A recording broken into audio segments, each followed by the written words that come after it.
ஆதிதிராவிடர் மற்றும் பழங்குடியினர் வாழ்க்கை தரத்தை மேம்படுத்தி சமூக நீரோட்டத்தில் ஒருங்கிணைக்கும் விதமாக கல்வி, திறன் மேம்பாடு, வீட்டு வசதி, உட்கட்டமைப்பு போன்றவைக்காக தனித்துவமான திட்டங்களை வகுத்தும் செயல்படுத்தியும் தந்தை பெரியார், அண்ணல் அம்பேத்கர், பேரறிஞர் அண்ணா, முத்தமிழறிஞர் கலைஞர் வழியில் சமூக நீதியை நிலைநாட்டும் அரசாக முழுமையான அர்ப்பணிப்புடன் இந்த அரசு செயல்பட்டு வருகிறது.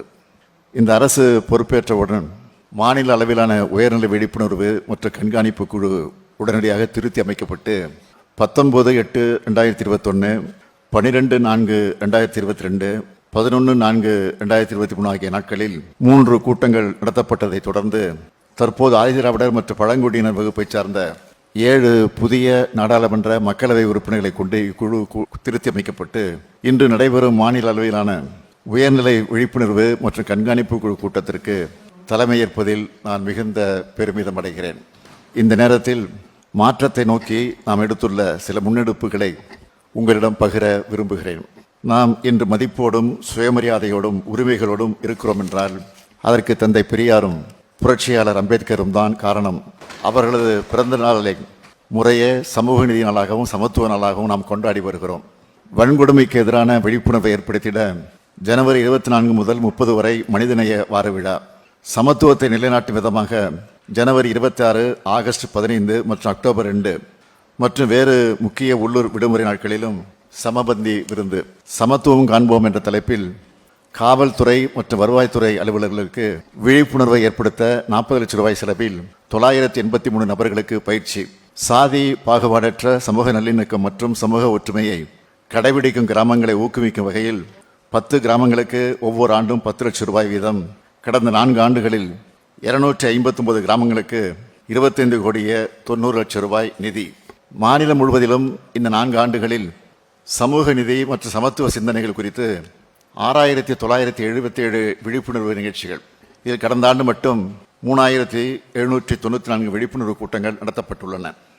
ஆதிதிராவிடர் மற்றும் பழங்குடியின மக்களின் திறனை மேம்படுத்தவும் பல்வேறு வகையான சமூக விளக்குகள் குறித்து விழிப்புணர்வு ஏற்படுத்தவும் பயிற்சிகளை வழங்கவும் மற்றும் தரவுகள் சேகரிக்கவும் 1,59 லட்சம் ரூபாய் அரசு மானியத்துடன் சமூக நீதி மற்றும் சமத்துவத்திற்கான மையம் ஒன்று சென்னை சமூக பணி கல்லூரியில் நிறுவப்பட்டு அந்த மையம் விளிம்பில் உள்ள பழங்குடியினர் மக்களை பற்றிய ஆய்வுகள், ஆவணப்படங்கள், விழிப்புணர்வு கூட்டங்கள் போன்ற நிகழ்ச்சிகள் மற்றும் செயல்களை செய்து வருகிறது. அரசு மேற்கொண்டு வரும் விழிப்புணர்வு நடவடிக்கை காரணமாக சென்ற ஆண்டை விட இந்த ஆண்டு வன்கொடுமை தடுப்புச் சட்டத்தின் கீழ் பதியப்படும் வழக்குகள் 6 விழுக்காடு குறைந்துள்ளது. வன்கொடுமைக்கு ஆளாகும் பகுதிகள் 2021 445 இருந்து 2024 368 குறைக்கப்பட்டுள்ளது. இது 19 விழுக்காடு குறைவாகும். ஆதிதிராவிடர் மற்றும் பழங்குடியினர் மக்கள் நலனுக்காகவும் முன்னேற்றத்திற்காகவும் தொண்டு செய்வோருக்கு ஆண்டுதோறும் திருவள்ளூர் நாளன்று டாக்டர் அம்பேத்கர் விருது வழங்கப்பட்டு வருகிறது. 2022-23 ஆண்டு முதல் பரிசு தொகை ரூபாய் 1 லட்சத்திலிருந்து 5 லட்சம் ரூபாயாக உயர்த்தப்பட்டு அதற்கான காசோலையும் 1 சவரன் மதிப்பிலான தங்கப்பதக்கமும் வழங்கப்படுகிறது. 2024 ஆண்டிற்கான டாக்டர் அம்பேத்கர் விருது முனைவர் து. ரவிக்குமார் அவர்களுக்கு வழங்கப்பட்டது. வன்கொடுமையால் பாதிக்கப்பட்டவர்களுக்கு வழக்கின் தன்மைக்கேற்றவாறு வழங்கப்படும் தீருதவி தொகை 8 லட்சம் ரூபாயிலிருந்து 12 லட்சம் ரூபாயாக மாநில அரசு நிதியிலிருந்து கடந்த 2022 ஆண்டு முதல் உயர்த்தி வழங்கப்பட்டு வருகிறது. கடந்த 4 ஆண்டுகளில் வன்கொடுமையால் பாதிக்கப்பட்ட குடும்பங்களைச் சார்ந்த 421 பேர்களுக்கு வேலைவாய்ப்புகளும் 649 பேர்களுக்கு ஓய்வூதியமும் வழங்கப்பட்டுள்ளன. தீருதவி தொகையாக 207 கோடியே 26 லட்சம் ரூபாய் 17,098 நபர்களுக்கு வழங்கப்பட்டுள்ளன. நடப்பாண்டில் ஒரு புதிய முயற்சியாக வன்கொடுமைகள் குறித்த புகாரினை தெரிவித்தல், வழக்கு பதிவு செய்ய உதவுதல், வழக்கின் தற்போதைய நிலையினை அறிதல், தீருதவிகள் வழங்குதல் மற்றும் சட்ட ஆலோசனை வழங்குவதற்கு தொழில்நுட்ப வசதிகளுடன் கூடிய உதவி மையம் துவக்கப்பட்டு தற்போது சிறப்பாக செயல்பட்டு வருகிறது.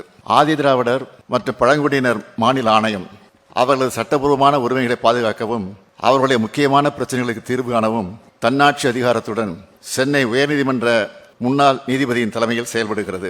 இதுவரை இந்த ஆணையத்திற்கு வரப்பெற்ற 5191 மனுக்களில் 4038 வழக்குகள் முடிக்கப்பட்டுள்ளன. ஆதிதிராவிடர் மற்றும் பழங்குடியினருக்கென அவர்களது மக்கள் தொகை சதவீதத்திற்கேற்ப வழங்கப்படும் நிதியை முழுவதுமாக பயன்படுத்துவதை உறுதி செய்திட தமிழ்நாடு ஆதிதிராவிடர் மற்றும் பழங்குடியினருக்கான மேம்பாட்டு செயல் திட்டம் சட்டம் 2024 மற்றும் அதற்கான விதிகள் ஏற்றப்பட்டுள்ளது. 2011ஆம் ஆண்டின் மக்கள் தொகை கணக்கெடுப்பின்படி தமிழ்நாட்டில் பொது பிரிவினரின் கல்வி அறிவு 80.09 விழுக்காட்டிலும் ஆதிதிராவிடர் மற்றும் பழங்குடியின மக்களின் கல்வி அறிவு 73.26 விழுக்காட்டிலும் உள்ளது. கல்வி அறிவை உயர்த்தும் பொருட்டு இந்த துறையின் மொத்த நிதி ஒதுக்கீடு 3,924 கோடி ரூபாயில் கல்வி சார்ந்த திட்டங்களுக்காக மட்டும் 2,798 கோடி ரூபாயில், அதாவது சுமார் 71.31 விழுக்காடு நிதி ஒதுக்கீடு செய்யப்பட்டுள்ளது. வெளிநாட்டிற்கு சென்று உயர்கல்வி பெறும் திட்டத்திற்கான வருமான உச்சவரம்பு 2023ஆம் ஆண்டு முதல் 2 அடுக்குகளை கொண்டு திருத்தி அமைக்கப்பட்டுள்ளது. முதல் அடுக்கில் 8 லட்சம் ரூபாய்க்கு குறைவாக குடும்ப ஆண்டு வருமானம் உள்ள மாணாக்கருக்கு ஆண்டுக்கு 36 லட்சம் ரூபாய் வரையிலும், இரண்டாவது அடுக்கில் 8 லட்சம் ரூபாய்க்கு மேல் 12 லட்சம் ரூபாய்க்கு குறைவாக குடும்ப ஆண்டு வருமானம் உள்ள மாணாக்கருக்கு ஆண்டுக்கு 24 லட்சம் ரூபாய் வரையும் கல்வி உதவித்தொகை வழங்கப்பட்டுள்ளது. போஸ்ட் மெட்ரிக் கல்வி உதவித்தொகையின் கீழ் மாணவர்களுக்கு வழங்கப்படும் பராமரிப்பு உதவித்தொகை ஒன்றிய அரசு வழங்கும் உதவித்தொகைக்கு இணையாக மாநில அரசால் உயர்த்தப்பட்டுள்ளது. முழு நேர முனைவர் பட்ட படிப்புகளுக்கான கல்வி உதவித்தொகை மூலம் பயன்பெறும் மாணாக்கர் எண்ணிக்கை 1,400 2024ஆம் ஆண்டில் 2000ஆக உயர்த்தப்பட்டுள்ளது. பழங்குடியின மக்கள் எளிதாக கல்வி பெறுவதற்கு அவர்களின் குடியிருப்புகளுக்கு அருகில் உணவு மற்றும் தங்கும் வசதிகளுடன் கூடிய 328 உண்டி உறைவிட பள்ளிகள் நடத்தப்பட்டு வருகின்றன. மேலும் ஒருங்கிணைந்த சமையற்கூடம், விடுதிகளில் கண்காணிப்பு கேமரா, பயோமெட்ரிக் வருகை பதிவுடன் கூடிய விடுதி மேலாண்மை அமைப்பு, மாணவர்களுக்கு நல்லோசை எனும் சிறப்பு திறன் மேம்பாட்டு பயிற்சி, பள்ளி மாணவர்களுக்கு கற்றல் இனிதே எனும் சிறப்பு கல்வி சார்ந்த பயிற்சியும் அளிக்கப்பட்டு வருகிறது. மேலும் நவீன வசதிகளுடன் கூடிய பொதுவான கருத்தரங்கு பயிற்சிகள் நடத்த 120 கிராம அறிவு மையங்கள் 117 கோடியே 27 லட்சம் ரூபாய் மதிப்பீட்டில் அமைக்கப்பட்டு வருகிறது. ஆதிதிராவிடர் மற்றும் பழங்குடியினரின் பொருளாதார மேம்பாடு, தொழில் முனைவோர் கடனுதவிகள், நிலம் மேம்பாடு மற்றும் இளைஞர்களுக்கான திறன் மேம்பாட்டு பயிற்சி வழங்குதல் போன்ற திட்டங்களை உள்ளடக்கி முதலமைச்சரின் ஆதிதிராவிடர் மற்றும் பழங்குடியினர் சமூக பொருளாதார மேம்பாட்டிற்கான தொழில் முனைவு திட்டம் உருவாக்கப்பட்டுள்ளது. இந்த திட்டத்தின் கீழ் தனிநபர் திட்ட மதிப்பீட்டில் 35 விழுக்காடு அல்லது அதிகபட்சமாக 3,50,000 ரூபாய், இதில் எது குறைவானதோ அந்த தொகை முன்விடுப்பு மானியமாக வழங்கப்படுகிறது. மேலும் வங்கியில் கடன் தவணை தொகையினை தவறாமல் திருப்பி செலுத்தக்கூடிய பயனாளிகளுக்கு 6 விழுக்காடு வட்டி மானியம் வழங்கப்படுகிறது. கடந்த 2 ஆண்டுகளில் இந்த திட்டத்தின் கீழ் 468 பயனாளிகளுக்கு 89 கோடியே 71 லட்சம் ரூபாய் மானியம் வழங்கப்பட்டுள்ளது. வேளாண் தொழிலாளர்களாக உள்ள ஆதிதிராவிட மகளிரை நில உடைமையாளர்களாக மாற்ற சமூக நிலை மற்றும் வாழ்வாதாரத்தினை மேம்படுத்தும் நோக்கில் நன்னிலம் என்னும் ஆதிதிராவிட மகளிருக்கான நிலம் வாங்கக்கூடிய திட்டம் உருவாக்கப்பட்டுள்ளது. கடந்த 2 ஆண்டுகளில் 625 பயனாளிகளுக்கு 30 கோடி ரூபாய் மானியம் வழங்கப்பட்டு மகளிரை நில உடைமையாளராக இந்த அரசு மாற்றியுள்ளது. பெண்களின் வாழ்வாதாரத்தை மேம்படுத்தவும் வளர்ச்சிக்கான அடிப்படை வருமான ஈட்டு நடவடிக்கைகளை மேற்கொள்ளவும் தாட்கோ மூலம் வழங்கப்படும் மானியத்தை 2023ஆம் ஆண்டு முதல் 2,50,000 ரூபாயிலிருந்து 6 லட்சம் ரூபாயாக உயர்த்தப்பட்டு நடப்பாண்டில் 140 பயனாளிகளுக்கு 8 கோடியே 25 லட்சம் ரூபாய் மானியம் வழங்கப்பட்டுள்ளது. ஆதிதிராவிடர் குடியிருப்பில் அடிப்படை வசதிகளை மேம்படுத்தும் வகையில் அயோத்திதாச பண்டிதர் குடியிருப்புகள் மேம்பாட்டு திட்டம் செயல்பட்டு வருகிறது. 2023-24ஆம் நிதி ஆண்டில் 200 கோடி ரூபாய் மதிப்பீட்டில் ஊரக மற்றும் நகராட்சி பகுதிகளில் 1,690 உட்கட்டமைப்பு மேம்பாட்டு பணிகள் செய்து முடிக்கப்பட்டன. 2024-2025ஆம் நிதி ஆண்டில் 230 கோடி ரூபாய் மதிப்பீட்டில் 1,966 பணிகள் எடுக்கப்பட்டு முடிக்கும் தருவாயில் உள்ளது. இந்த ஆண்டு இந்த திட்டத்திற்காக 280 கோடி ரூபாய் நிதி ஒதுக்கீடு செய்யப்பட்டுள்ளது. பழங்குடியின மக்களின் வாழ்க்கை தரத்தை உயர்த்தும் நோக்கில் பழங்குடியினர் குடியிருப்புகளில் வீடுகள், சாலைகள், குடிநீர் வசதிகள், தெருவிளக்குகள் மற்றும் அடிப்படை வசதிகளுக்கும் அவருடைய வாழ்வாதாரத்தை மேம்படுத்தும் விதமாக வாழ்வாதார திட்டங்களுக்காக ஆண்டிற்கு 250 கோடி ரூபாய் வீதம் 4 ஆண்டுகளில் 1000 கோடி ரூபாய் மதிப்பீட்டில் தொல்குடி என்ற திட்டம் 2024-2025 முதல் செயல்படுத்தப்பட்டு வருகிறது. தூய்மை பணியாளர் நல வாரியம், ஜெய்பீம் தொழிலாளர்கள் மற்றும் சிறு வணிகர்கள் நல சங்கம், நரிக்குறவர் மற்றும் இருளர் பழங்குடியினருக்கான சிறு வணிக கடன், என் கல்லூரி கனவு, உயர்கல்வி வழிகாட்டுதல் நிகழ்ச்சி, களமாடு முதலிய பல்வேறு புதுமையான திட்டங்கள் செயல்படுத்தப்பட்டு ஆதிதிராவிட பழங்குடியின மக்களின் வாழ்வாதாரம் மேம்படுத்தப்பட்டு அவர்களுக்கான சரிசமமான உரிமைகள் உறுதி செய்யப்படுகின்றன. கலைகள், பண்பாடு, இலக்கியம், இசை, நடனம் ஆகிய கலை வடிவங்களை பாதுகாக்கவும் காட்சிப்படுத்தவும் தமிழகத்தில் முதல் முறையாக ஆதி கலைக்கோயில் எனும் ஆதிதிராவிட மற்றும் பழங்குடியினர் கலை மற்றும் இலக்கிய சங்கமம் டிசம்பர் 2, 2024 அன்று சென்னையில் நடைபெற்றது. இதில் ஆதிதிராவிடர் மற்றும் பழங்குடியின மக்களின் வாழ்க்கை முறையை பிரதிபலிக்கும் வகையில் 300 புகைப்படங்கள், 100க்கும் மேற்பட்ட ஓவியங்கள் மற்றும் சிற்பங்கள் காட்சிப்படுத்தப்பட்டன.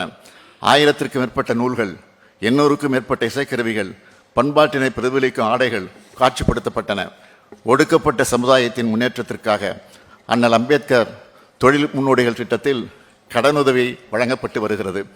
இந்த திட்டத்தின் கீழ் 2066 தொழில் முனைவோர்களுக்கு அரசு மானியமாக 243 கோடி ரூபாய் வழங்கப்பட்டது. இதில் 400 மகளிர் தொழில் முனைவோர் 41 கோடியே 87 லட்சம் ரூபாய் மானியமாக பெற்றுள்ளார்கள். இந்த திட்டத்தின் மூலமாக தூய்மை பணியாளர்களை தொழில் முனைவர்களாக மாற்றவும் அவரது வாழ்வாதாரத்தை உயர்த்தவும் சென்னை பெருநகர குடிநீர் வழங்கல் மற்றும் கழிவுநீர் அகற்றுதல் வாரியத்தின் சார்பில் உன்னத திட்டம் உருவாக்கப்பட்டது. 10 பீட் எனும் ஆதிதிராவிடர் மற்றும் பழங்குடியினருக்கான தொழில் முனைவோர் சிறப்பு கண்காட்சி மற்றும் கருத்தரங்கம் இந்த ஆண்டு ஜனவரி மாதத்தில் சென்னையில் நடத்தப்பட்டது. இதில் 375 அரங்குகள் அமைக்கப்பட்டு அதில் 8000க்கும் மேற்பட்ட உற்பத்தி பொருட்கள் காட்சிப்படுத்தப்பட்டன. 30,000க்கும் மேற்பட்ட நபர்கள் கலந்து கொண்ட இந்த நிகழ்ச்சி ஆதிதிராவிடர் மற்றும் பழங்குடியின இனத்தைச் சார்ந்த தொழில் முனைவோருக்கு பல்வேறு தொழில் மற்றும் வணிக வாய்ப்புகளை ஏற்படுத்தி தந்தது. ஆதிதிராவிடர் மற்றும் பழங்குடியின மக்கள் எதிர்நோக்கக்கூடிய பல்வேறு பிரச்சனைகளுக்கு தீர்வு காணவும் அவர்களது வாழ்க்கை மேம்பாட்டிற்கான இத்திட்டங்களை தொடர்ந்து மேற்கொள்ளும் உறுதியுடன் இந்த அரசு உள்ளது என்பதை தெரிவித்துக் கொள்கிறேன். கடந்த மாநில அளவிலான உயர்நிலை விழிப்புணர்வு மற்றும் கண்காணிப்பு குழு கூட்டத்தில் விவாதிக்கப்பட்ட பொருண்மைகள் குறித்து எடுக்கப்பட்ட நடவடிக்கைகள் விவரங்கள் இணைப்பில் வைக்கப்பட்டுள்ளது என்பதை தெரிவித்துக் கொண்டு, நான் நீ என்று சொன்னால் உதடுகள் ஒட்டாது, நாம் என்று சொன்னால்தான் உதடுகள் கூட ஒட்டும் என்ற முத்தமிழறிஞர் கலைஞரின் சொல்லிற்கிணங்க சமத்துவம் காண்போம், மனிதத்தை முதன்மையான கொண்ட நற்றமிழ் சமூகமாக நடைபெறுவோம் என்று கூறி என் உரையை நிறைவு செய்கிறேன். நன்றி, வணக்கம்.